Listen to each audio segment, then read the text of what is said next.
Once upon a time, there was a king Assaka reigning in Potali, which is a city of the kingdom of Kasi.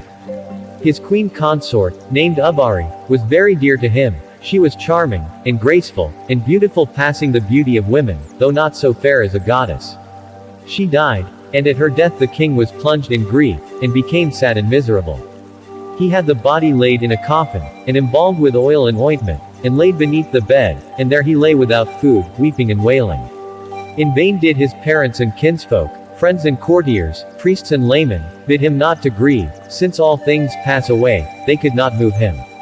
As he lay in sorrow, 7 days passed by. Now the Bodhisattva was at that time an ascetic, who had gained the 5 supernatural faculties and the 8 attainments. He dwelt at the foot of Himalaya.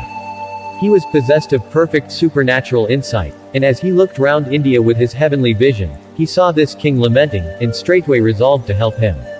By his miraculous power he rose in the air, and alighted in the king's park, and sat down on the ceremonial stone, like a golden image.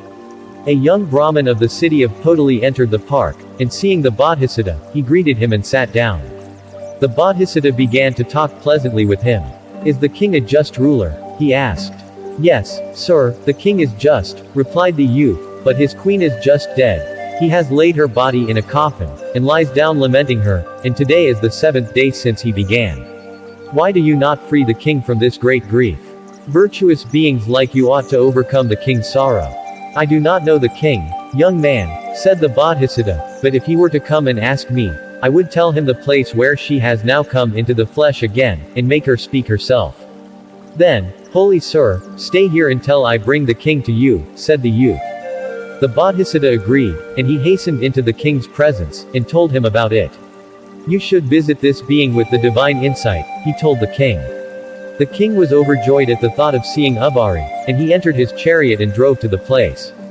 Greeting the Bodhisattva, he sat down on one side, and asked, "Is it true, as I am told, that you know where my queen has come into being again?"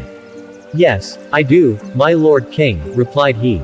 Then the king asked where it was. The Bodhisattva replied, "O king, she was intoxicated with her beauty, and so fell into negligence and did not do fair and virtuous acts, so now she has become a little dung-worm in this very park." "I don't believe it," said the king.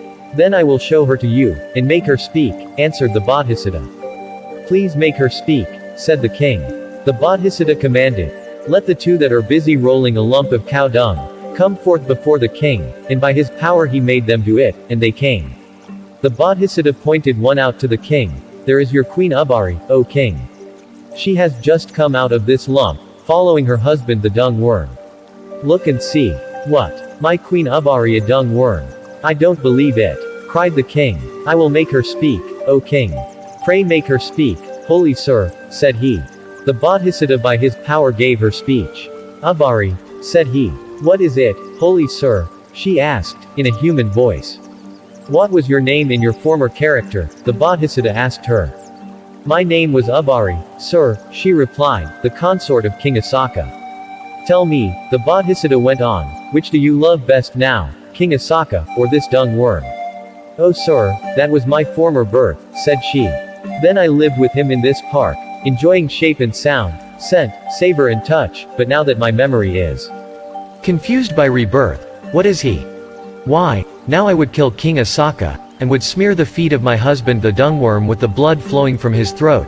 And in the midst of the king's company, she uttered these verses in a human voice. "Once with the great King Assaka, who was my husband dear, beloving and beloved, I walked about this garden here. But now new sorrows and new joys have made the old ones flee, and dearer far than Assaka my worm is now to me." When King Assaka heard this, he repented on the spot, and at once he caused the queen's body to be removed, and washed his head. He saluted the Bodhisattva, and went back into the city, where he married another queen, and ruled in righteousness. And the Bodhisattva, having instructed the king, and set him free from sorrow, returned again to the Himalayas.